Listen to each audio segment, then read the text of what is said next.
діни көзқарастағы яссауишілерді соттады. 11-12 адам. Ең болмаса дұрыстап бап айыптау тағу керек. Сонда дін аралық араздықты қоздырған салафиттер менен уахабистерге қарсы сөз айтқан дейді. Бірінші, бұлар яссауидің жолын ұстанған дейді. Егерде сол сот өзі Қазақстан тәуелсіздігін, ұлттық рухани бостандықты мойындайтын болса, онда біз соны көнеден кеңес өкіметі тыйым салмаған яссауи ғылымын соттап отырмын. Онда яссауи ғылымын бүкіл Қазақстанның қозғалыстан алып тастау керек.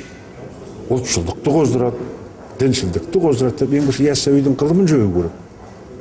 Жоқ, біз оны жоғарғы оқу орындарда оқып жатырмыз. Онда оны неге соттайды? Ал бүкіл мемлекет болып, дүние жүзі болып, салафиттермен, уахабистермен күресіп жатыр.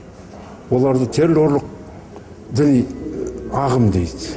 Енді ол екеуін сынаса, ол неге дін араздығын қоздырады? Қалай қоздырады?